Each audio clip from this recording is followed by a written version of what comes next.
और अब खबरें तफसील से। तेलंगाना के वजीर आला के चंद्रशेखर राव ने जिला वारंगल में मल्टी सुपर स्पेशलिटी अस्पताल का संग बुनियाद रखा। उन्होंने वारंगल सेंट्रल जेल के मकाम पर इस अस्पताल की तामीर का संग बुनियाद रखा। 60 एकड़ अराजी पर 24 मंजिला सुपर स्पेशलिटी अस्पताल का क़याम अमल में लाया जाएगा। वजीर आला ने 2000 बिस्तरों की गुंजाइश और 35 सुपर स्पेशलिटी यूनिट्स और असरी सहूलियात के साथ इस अस्पताल की तामीर का फैसला किया है।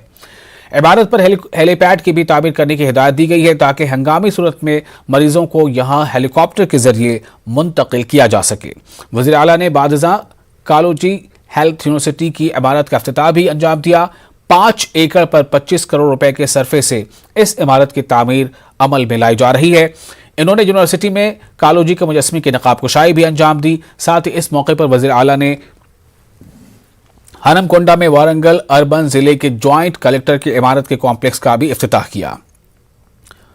वारंगल अर्बन जिला को हनमकोंडा के नाम से तब्दील करने का ऐलान किया है। उन्होंने जिले में बाज़ तरक्याती प्रोग्रामों का संग बुनियाद भी रखा।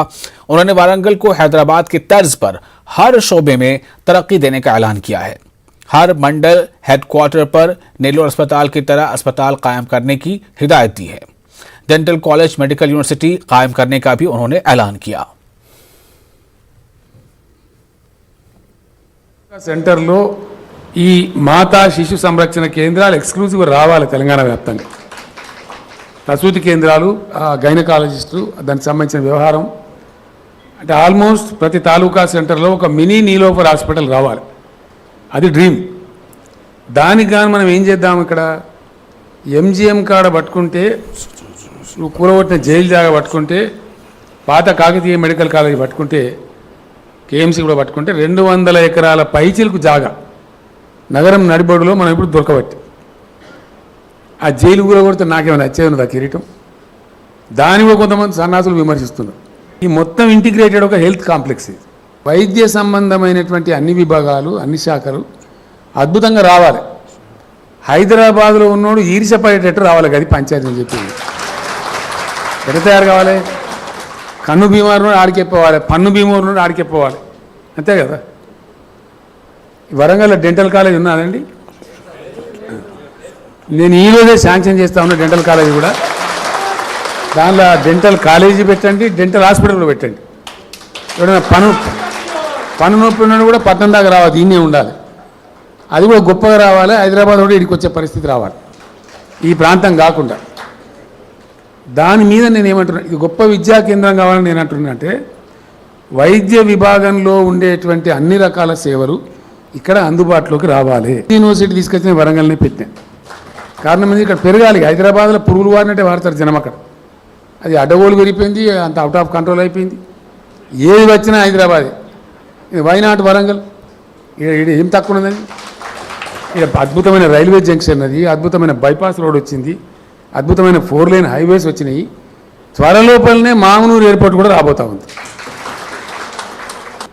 కాబట్టి అన్ని రకాలుగా ఇది అభివృద్ధి చెందాలి, పెట్టుబడులు ఆకర్షించాలి, ఐటీ విస్తరణ జరగాలి, అన్ని రంగాల్లో జరగాలి. 28 గంటలలో 10 అంతస్తుల బిల్డింగ్. మరి మీరు ఈ హాస్పిటల్ ఎన్ని రోజుల లోపల కడతారు? దేవుని దయ వల్ల నేను చల్లగా బతికుంటే కరెక్ట్గా 1.5 సంవత్సరం నాటికి మళ్ళీ నాతో కొబ్బరికాయ కొట్టించి ఇనాగ్రేషన్ చేయించాలి. 1.5 years ఈజ్ ద టార్గెట్. మీరు ఏం చేస్తారో, మోకాళ్ళ మీద దొరుకుతారా, దొరుకుతారో, ఇక తిప్పల పడాలి మీరు, తప్పది. Done done. పబ్లిక్ ముందర చెప్తున్నా సుమా. और आगे बढ़ते हैं। ऑल इंडिया मजलिस इत्तेहादुल मुस्लिमीन के सदर असदुद्दीन ओवैसी ने पार्टी के अरकान असेंबली और कौंसिल के साथ उस्मानिया जनरल अस्पताल का दौरा किया। उन्होंने अस्पताल इंतजामिया से मुलाकात की। असदुद्दीन ओवैसी ने रियासती हुकूमत से उस्मानिया अस्पताल के लिए नई इमारत तामीर करने की मांग की है। उन्होंने कहा कि हुकूमत हेरिटेज इमारत का बहाना करके अवामी सेहत पर लापरवाही नहीं करे। ओवैसी ने वाज़ेह किया कि हेरिटेज इमारत का इंतजाम करना क्या नहीं करना हुकूमत इख्तियार है। ओवैसी ने कहा कि वो अवामी सेहत और अस्पताल के नाम और तर्ज तामीर पर समझौता नहीं करेंगे। एक 100 साल पुरानी इमारत है, एक इदारा है। उस्मानिया मेडिकल कॉलेज ना सिर्फ भारत में बल्कि पूरी दुनिया में उसका नुमाया मुकाम है। उस्मानिया मेडिकल कॉलेज से जो डॉक्टर्स निकले वो दुनिया के कोने कोने में अपने अपने फील्ड में एक्सपर्ट्स हैं, माहिर हैं। आज ये उस्मानिया मेडिकल कॉलेज बिल्कुल खस्ता हाल में आ चुका है। हॉस्पिटल पुरानी हेरिटेज की बिल्डिंग बंद होने की वजह से, क्योंकि वो डिलैपिडेटेड कंडीशन में आ गई, उसमें करीब 600 बेड थे।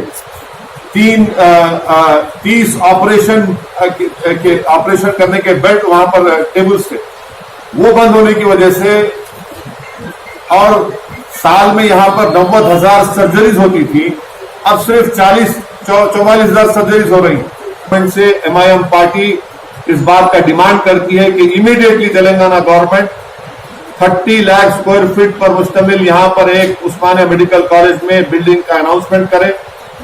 1,000 करोड़ कोई बड़ी बात नहीं है गवर्नमेंट ऑफ तेलंगाना के लिए। अगर चीफ मिनिस्टर इरादा कर लिए तो मुझे यकीन है कि इमीडिएटली चीफ मिनिस्टर इसका सैंक्शन करेंगे। हम चीफ मिनिस्टर साहब से इस बात का भी डिमांड और मुतालबा करते हैं कि आप खुद आकर उस्मानिया मेडिकल कॉलेज में अपने हाथों से यहां पर फाउंडेशन स्टोन लगाइए।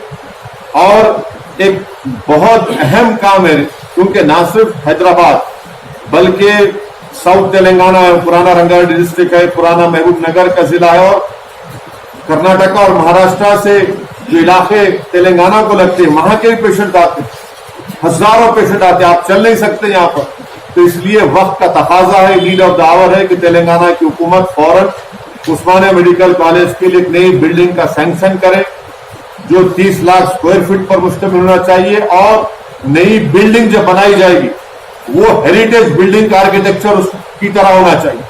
नाम नहीं बदलना चाहिए, उस्मानिया का नाम के ऊपर कोई कॉम्प्रोमाइज नहीं होगा। नाम भी होगा तो उस्मानिया हॉस्पिटल के नाम से होगा, वो इसमें कोई हम ना नाम पे कॉम्प्रोमाइज कर सकते ना आर्किटेक्चर पर। हेरिटेज की बिल्डिंग है, वो कुछ काम की नहीं है, खाली वो दिखाकर आप पब्लिक को तकलीफ पहुंचा रहे हैं। आप उसको नई बिल्डिंग आप कंस्ट्रक्ट करिए। ये MIM पार्टी का चीफ मिनिस्टर और तेलंगाना गवर्नमेंट से हमारा ये डिमांड है, और इंशाअल्लाह ताला हम जाकर चीफ मिनिस्टर से मिलकर भी इस बात का उनसे डिमांड करेंगे। और बार बार हमको ये पूछा जाता है कि नहीं वो हेरिटेज की बिल्डिंग, हम चीफ मिनिस्टर से साफ और वाज़ेह अल्फाज में कहना चाहते हैं हुकूमत से, आप वो हेरिटेज की बिल्डिंग को रखना चाह रहे रखिए, उसको डिमोलिश करना चाहते डिमोलिश करिए, हमको उससे मतलब नहीं। हमको मतलब है उस्मानिया में आप एक नई, और उस्मानिया हॉस्पिटल में एक नई बिल्डिंग को बनाइए। जमीयतुल कुरैश हैदराबाद के नायब सदर अब्दुल कादिर कुरैशी ने इल्जाम लगाया कि मोहम्मद सलीम के जमीयतुल कुरैश के सदर का ओहदा संभालने के बाद कुरैशी बिरादरी के लिए कोई भी नफा बख्श काम नहीं किया गया। फलाही काम के बजाय जाती मफादात के हुसूल के लिए जद्दोजहद की गई। 50 लाख रुपए के उलट फेर करने वाले शख्स को जमीयत का जनरल सेक्रेटरी मुकर्रर किया गया। उन्होंने मोहम्मद सलीम पर कई एक इल्जामात आयद किए और उन्हें चैलेंज किया और ओहदा छोड़ने की मांग की। साहब जो है एक प्रेस कॉन्फ्रेंस रखे और प्रेस कॉन्फ्रेंस में टू दी पॉइंट बात नहीं हुई, लान तान किया गया और गलत अल्फाज से जो है नवाजा गया है उसके अंदर, और मामले को इस तरह से दबाने की कोशिश की गई है। तो मैं सलीम साहब को ये बोल रहा हूँ कि आप 2008 से लेके 2021 तक आप सदर की हैसियत से काम करते रहे, और पिछले टेंडर के बाद से आपके भाई आके जो है गुत्ते के पैसे वसूल कर रहे हैं। ये दोनों मिलके कोई एक अच्छा काम बिरादरी के हक़ में, जमात के हक़ में करे, क्या बता दो आप। और अगर नहीं तो फिर 20 काम जो बिरादरी को नुकसान पहुंचाने के, जमात को डैमेज करने के, मैं गिना डालता हूँ आपको। और जिस ड्रामाई अंदाज में आप जो है वो टेंडर वापस लिए हैं, और जो पैसे आप 3 लाख रुपए रख के उसका महीने वाले किस्त लिए हैं, बल्दिया को तो बने 8,75,000 और जमात से लिए 11,76,000। तो ये आपको जेब नहीं देता। ये आपसे हम मुतालबा करें 9 तारीख की मीटिंग में, तो आप अदालत से आओ, बोले इंशाल्लाह अगर अदालत से आए तो देते, तो अदालत से जाएंगे, लेकिन देना तो है आपको। ये तमाम चीज़ें आप करके आप अपना बिखार मुतासिर कर लिए हैं, और जमात का जो इमेज था आपके आने से पहले सारे हिंदुस्तान भर की बिरादरी में, वो इमेज को पूरे धक्का लगाए हैं आप। सारी कम्युनिटी का ये मुतालबा है कि आप अब ओहदे पे बरकरार नहीं रहना, और जब तक आप रहेंगे तब तक ये प्रोटेस्ट जारी रहेगा, ये एजिटेशन जारी रहेगा। अगली खबर, बैनुल-अक़वामी योग डे हैदराबाद में भी मनाया गया। कई अहम शख्सियात जिनका ताल्लुक ज़िंदगी की मुख्तलिफ शोबेजात से है, इन तमाम शख्सियात ने इस मौके पर योग करते हुए तस्वीर और वीडियोज़ लेते हुए सोशल मीडिया के मुख्तलिफ प्लेटफॉर्म्स पर पोस्ट की। इसका मकसद योग की अहमियत को तमाम दुनिया में उजागर करना है। सुबह में कई इदारों और तंजीमों ने योग किया। इस योग के दौरान कोरोना प्रोटोकॉल पर खास तौर से तवज्जो दी गई और बच्चों, बालिगों और बुजुर्गों ने योग के प्रोग्राम में हिस्सा लेते हुए जोश व खरोश का इजहार किया। बेशतर NGOs, तंजीमों, फिटनेस माहिरीन और योग के इंस्ट्रक्टर्स ने बजरिए ऑनलाइन तलबा के लिए योग के क्लासेस का एहतमाम किया और कई आसन भी सिखाए गए। BJP दफ्तर में योग का खुसूसी तौर पर एहतमाम किया गया।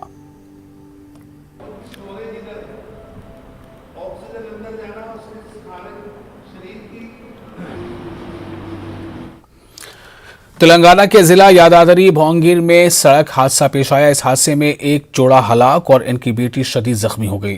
हादसा जिले के गुडोर इलाके के करीब पेश आया। कार ने ठहरी हुई लॉरी को टक्कर दे दी। महलूक जोड़े की शनाख्त प्रशांत और सरिशा के तौर पर की गई है, जो हैदराबाद के नाचारम के रहने वाले हैं। इनकी बेटी हादसे में शदीद जख्मी हो गई। पुलिस के मुताबिक कार का टायर फट पड़ने के बाद कार ठहरी हुई लॉरी से टकरा गई। पुलिस मौके पर पहुंचकर जख्मियों को इलाज के लिए भोंगीर के एरिया अस्पताल मुंतकिल किया। इलाज के दौरान इस जोड़े की मौत हो गई। लड़की की हालत नाजुक बताई जा रही है। लड़की को इलाज के लिए हैदराबाद मुंतकिल किया गया है।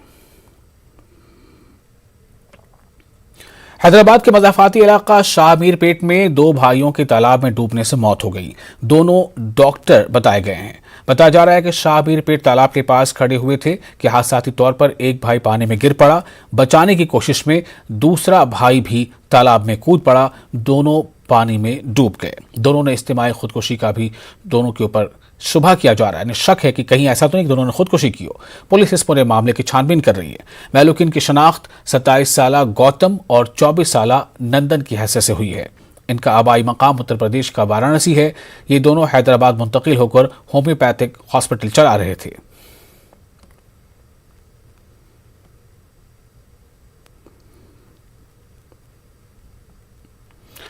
तेलंगाना के वजीर हरीश राव कल रात एक सड़क हादसे में बाल बच गए हैं। सिद्दीपेट से हैदराबाद जाने के दौरान इनकी गाड़ियों के काफिले के सामने जंगली खंजीर आ गया, जिसके नतीजे में काफिले में शामिल सामने के कार के ड्राइवर ने अचानक ब्रेक लगा दिए, जिसके साथ ही पीछे की कारें एक दूसरे से टकरा गईं। काफिले में शामिल कारों में हरीश राव भी सवार थे। हादसे के बाद वो दूसरी कार में हैदराबाद के लिए रवाना हुए। इनकी गाड़ी के सामने के हिस्से को नुकसान पहुंचा है। यह हादसा कोंडापाका मंडल के हंदराम दरगाह कमान के पास पेश आया।